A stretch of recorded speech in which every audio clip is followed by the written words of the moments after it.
Assalamualaikum warahmatullahi wabarakatuh. Kembali bersama saya, Bambang Lusiadi, dengan Pendawa TV Channel. Belakangan ini gak henti-hentinya kita membahas masalah ijazah Pak Jokowi. Dan kita juga gak henti-hentinya mendatangkan, mencari fakta dari narasumber yang bisa dipertanggungjawabkan. Kebetulan pada hari ini saya mendatangkan narasumber. Saya selalu manggil beliau Tante Anti Sianturi.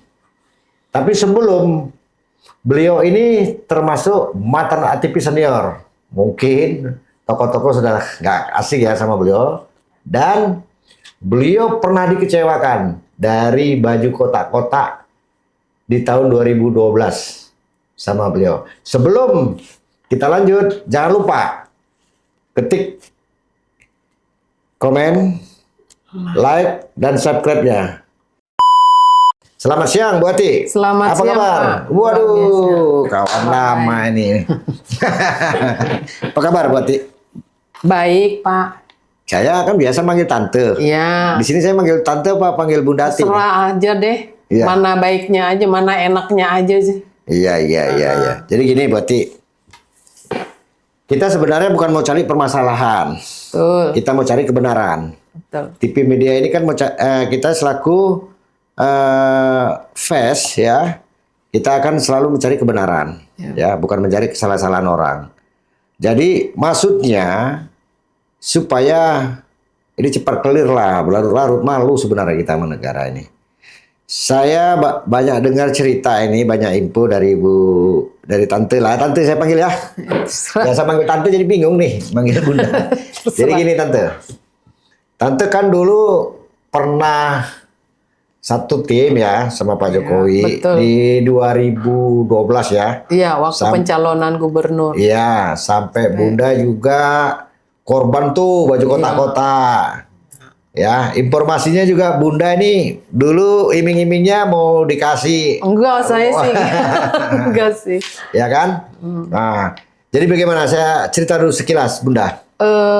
Kalau saya sih memang kalau secara eksplisit nggak pernah menginginkan suatu jabatan. Iya. Saya berangkat sebagai putra bangsa yang ingin mencoba pada waktu pencalonan gubernur itu kan ada dua kandidat dan memang kita kan udah sering terjadinya hiruk pikuk tentang pemimpin-pemimpin ini, tetapi begitu mereka duduk kan kebanyakan mereka tuh lupa dengan janji-janjinya. Nah, udah biasa tuh.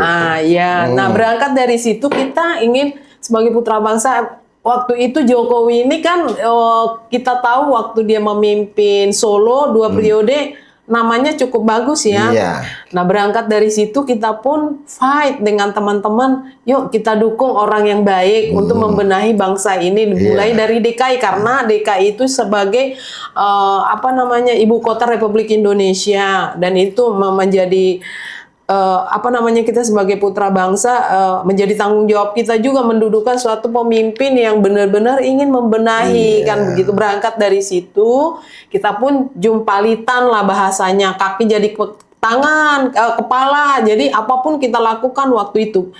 Dan waktu Jokowi datang dari Solo memang secara finansial dia pasti semua orang udah tahu memang secara keuangan dia nggak ada. Iya. Dari situlah kita menghimpun dengan beberapa teman-teman. Yuk kita gotong royong, yuk kita dukung orang baik. Awalnya sih begitu, Pak. Iya. Kita dukung orang baik. Benar. Ingin membenahi DKI dulu deh. Kalau DKI karena bagus. itu DKI barometernya ya. Barometernya. Kalau DKI bagus kan ini jadi cerminan buat kepala-kepala daerah yang lain. Benar. Gitu. Itu nggak salah. Jadi ya udah teman-teman sepakat dengan kita dukung. Nah, setelah dia menjabat ya perlu kita ketahui memang dia memang janji kampanyenya walaupun tidak secara 100% janji yang dijanjikannya itu dilaksanakan karena dia kan cuma 2 tahun nggak nyampe 3 tahun dia jadi gubernur ya, dan diteruskan sama Pak Ahok kan. Benar. Nah, waktu itu dia langsung mencalonkan diri jadi RI 1. karena kita udah lihat jejak rekamnya dia dari Solo menjabat gubernur. Iya. Ini pantas juga nih supaya secara nasional kan presiden biar kalau ada perubahan. Biar ada perubahan di bangsa ini. Seperti kita kan dulu di 98 kan kita melakukan reformasi, di mana waktu itu Pak Harto kan kita tumbangkan lewat reformasi 98 itu kan. Nah, kita lihat kepemimpinannya dari pasca dari Soeharto ke Gus Dur, ke Bu Mega, ke Habibie, ke Pak SBY, enggak sesuai dengan tuntutan kita waktu di 98 kita. Nah, barangkali ini orang bisa itu loh, tuntutan kita yang 98, dan beliau juga waktu itu ke kita memang janji, salah satu janjinya dia ke kita itu dulu apa yang paling krusial waktu itu kita adalah tentang teman-teman kita banyak yang hilang. Gitu ya. Dia bilang dia akan menuntaskan itu. Itu janjinya dia sama kita, dan kita sama waktu itu kita istilahnya teman-teman tapol dulu ya. Iya, waktu 98 banyak kan yang hilang. Benar. Teman-teman kita. Jadi dia bilang akan saya tuntaskan. Kita berangkat dari situ. Oh ya, boleh juga ini supaya impian kita ini, target kita, goal kita ini tercapai. Jadi nih barangkali nih di DKI kan dia udah oke, di sana udah oke. Mungkin kalau dia jadi presiden, harapan kita itu, ekspektasi kita tuh dia jadi presiden yang luar biasa lah. Yang luar biasa, yang mampu membenahi dalam segala lini. Dari gitu. orang sipil ya. Dari orang sipil. Jadi kita itu aja sih waktu itu dulu. Kenapa kita sampai mau jumpalitan mengeluarkan kocek sendiri? Kalau orang bilang kita dibayar, enggak. Untuk bantu Pak Jokowi? Iya. Tim pemenangan seperti saya dengan teman-teman Pak, 2 tahun kami melakukan di setiap hari Minggu kan ada itu yang olahraga yang setiap hari Minggu tuh, yang di Senayan tuh. Kita sampai dagang loh Pak.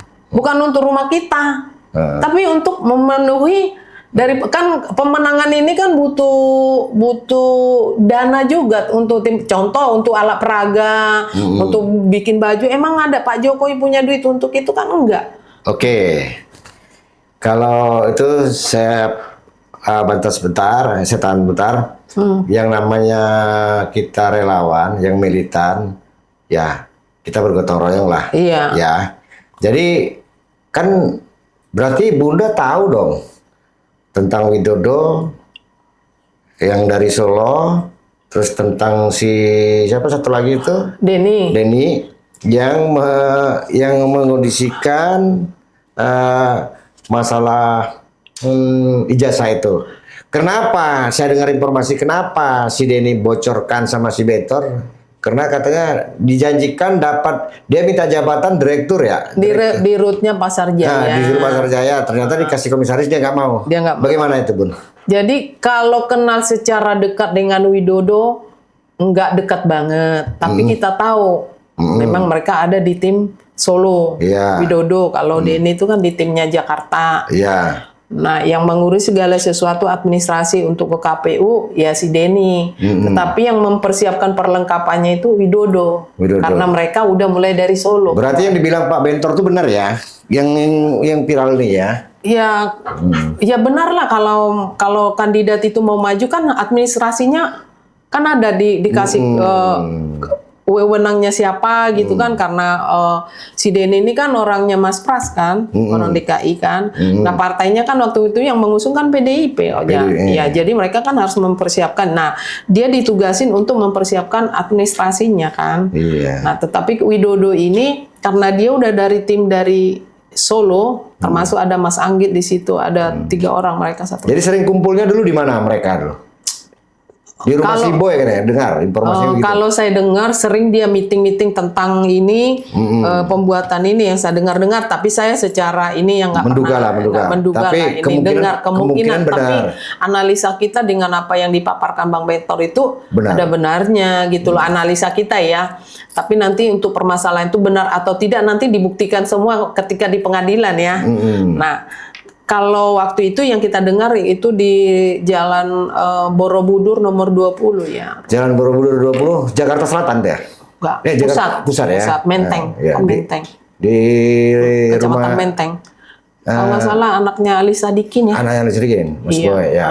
Gitu. Jadi kalau menurut Bunda, apalah ini supaya sampaikan ke Pak Jokowi supaya ini selesailah negeri ini, ya bagaimana menurut arahannya menurut Bunda nih? Kalau Masalah menurut ijazah ini. saya ya Pak ya, jadi Ya. kalau menurut saya, oke lah mungkin saya belum mengatakan tapi menganalisa saya kan pernah ngampus juga, jadi saya tahu dong bagaimana kampus itu ya. Iyalah. Nah, Emang tante aja pernah kuliah, aku dianggap enggak nih?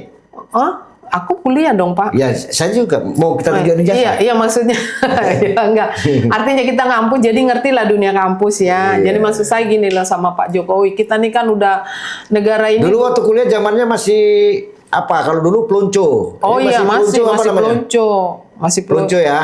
masih pelonco ya? masih pelonco. Kita kan dulu begitu lulus kan kita pengumumannya di koran Pak. Iya. Nah, jadi Ya, saya dengar katanya korannya pun yang kedaulatan ya. itu udah diambil, dibakar semua ya. Katanya udah nggak tahu udah hilang raib katanya.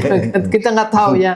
Kita nggak ranahnya ke situ ya. Tapi gini, informasinya kan sekarang yang sulit dicari itu si Widodo. Iya. Atau disembunyikan, Atau menghilang kita atau nggak ngerti. dihilangkan atau gimana ya? Iya, kalau itu sih kita kan nggak tahu ya. Cuman dapat info sampai saat ini dari kejadian katanya nih dari kejadian kebakarnya semenjak si Pak Bambang itu mengenai Bambang ijazah Tri. ini Bambang Tri ini Oh, langsung kan cabut. Widodo udah menghilang dari situ. Jadi tim-tim yang kemarin itu, yang rapat-rapat di Jalan Borobudur, semua itu dapat jatah-jatah komisaris lah ya kemarin ya. Kalau si Benny kayaknya sampai saat ini karena dia nggak sesuai dengan targetnya dia kan itu nggak Si dapat. Denny, dia kan minta di Di Rupa Sajaya, tapi kan Mas Pras kayaknya nggak setuju. Akhirnya dia marah kan, makanya dia nyanyi kan itu nyanyiannya dia lah yang membuka. Ya sebenarnya kan gini ya tante ya, sederhana kok ya. Ya sudahlah, udah terjadi, udah nasi udah jadi bubur. Ya bawa aja lah ijazah itu ya, tunjukin ya Kosipres kalau memang kalau memang itu palsu, minta maaf seperti apa gimana. Kedua, kalau memang itu benar, ya mereka pun juga yang pindah-pindah ini siap kok ya di penjara, bahkan dihukum gantung pun siap. Itu pernyataan banyak tuh di media-media kan, dan netizen itu. Sebenarnya kasihan juga kita lihat Pak Prabowo jadinya. Gimana tante ya? Masalah Pak Prabowo jadinya gimana? Iya, jadi kalau saya sih maunya gini, Pak Jokowi udahlah, sudahilah kegaduhan ini, jangan sampai anak bangsa ini terpecah. Bebannya pemerintahan sekarang kan cukup berat. Nah, mungkin dengan Bapak ya kalau memang itu nggak ada ijazahnya, Mbok ya udahlah ngakuin aja, minta maaf. Ya konsekuensi tentu ada jalan berjalan. Nah, supaya apa? Kan kita tahu sekarang ini kita kan mengalami ekonomi global ini yang cukup berat juga untuk ditanggung pemerintahan saat ini. Nah, kalau dibebani dengan kegaduhan, bagaimana Prabowo mau konsentrasi untuk bekerja gitu loh? Karena bebannya dia tuh nggak gampang dengan keadaan APBN kita kan udah nggak rahasia umum ya. Jadi artinya ya udahlah Pak, selesailah, sudahi aja lah. Kalau memang itu ijazah ada ya tunjukkan supaya selesai. Kalau memang ijazahnya palsu ya akui aja, sudah selesai. Jadi Pak Prabowo-nya pun bekerja itu bisa lebih fokus menyelesaikan permasalahan terutama masalah ekonomi yang cukup berat saat ini. Itu sih kalau saya sih gitu sih Pak. Itu yang saya mau himbau kepada beliau gitu. Legowo aja lah. Tante aja juga dari tim sesnya udah beli korban baju kotak-kotak dulu aja, nggak dapat apa-apa, nggak dikasih apa-apa. Legowo ya, ikhlas ya. Ya namanya perjuangan Pak. Perjuangan itu nggak selamanya. Ya kita kan udah tahu kalau berjuang itu bisa berhasil bisa enggak. Sebagai pejuang kita nih petarung. Ya udah konsekuensinya kita hadapi. Nasiban. Iya. Kadang-kadang cuma cuap-cuap, nggak apa-apa, memang rezeki dia bagus, dapat komisaris. Iya, karena dapat menteri. Iya, betul. Dapat direktur. Kalau saya sih Pak, tipikalnya orang yang punya prinsip, jadi nggak bisa menjilat. Jadi mereka teman-teman yang bisa menjilat, memang mereka udah dapat kue nih dari Jokowi gubernur. Saya lihat teman-teman Buddha banyak itu, banyak penjilat-penjilat tuh. Yang bahkan yang ijazahnya dari Bogor pun ada teman Bunda itu. Tapi nggak usah kita sebutkan lah namanya. Banyak Pak. Nah, kan? Mereka itu yang di Bogor udah tutup ya. Mungkin dia ngelihat ini Bunda. Nah, biarin aja mungkin lah. dia ngelihat deh ini. Biarin aja dia ngelihat, tapi kan saya nggak sebutin namanya dia. Dan Iya, lagi. iya. Cukup tahu aja mereka siapa. Iya. Dan kita pernah bersama berjuang bersama, Ya, kalau- kita tahu jeroannya mereka lah. Kalau dia merasa memang ijazah di Bogor pasti merasa dia. Pasti merasa. Inilah dia. Iya. Jadi ternyata bukan ijazah Pak Jokowi aja yang palsu. Banyak. Ternyata yang jadi komisaris itu banyak yang palsu. Banyak. Kan gitu Bun ya. Banyak. Kalau menurut Bunda pengakuannya ya Iya. kan. Aduh kacau ini Karena kacau. kita udah tahu lah, periode pertama dia nggak dapat kue. Tapi saya salut lihat Bunda. Bunda nggak dikasih apa-apa. Sementara Bunda juga punya pendidikan yang bagus, S1 nggak dapat apa-apa. Ini yang punya pendidikan dan pendidikannya beli di ruko di Bogor itu masih bisa dapat jabatan. Kalau kita kan Pak punya prinsip, Salut, kita salut. punya prinsip kita. Jadi nggak, jabatan itu kan sementara. Iya. Tapi kita, integritas kita nggak bisa dinodai dengan hal-hal yang seperti itu. Iya. Itu loh. Tapi saya terima kasih banyak ya Tante ya. Ya.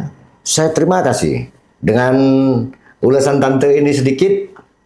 Jadi kami selaku orang media ini kan nanti bisa menganalisa lagi, memanggil narasumber yang lain lagi. Ya. Jadi kita nggak mau lah dengar dari orang-orang, kita langsung aja kita panggil kemari. Iya. Benar nggak? Iya, Benar ya? betul, harus. Nah, kalau ini Jadi- kan ada pertanggungjawaban kita bicara, Ada. karena ada narasumbernya.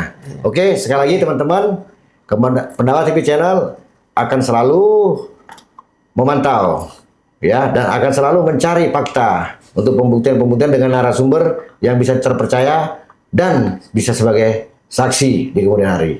Assalamualaikum warahmatullahi wabarakatuh. Assalamualaikum Tante, makasih banyak Tante ya. Sama-sama Pak. Oke, ya.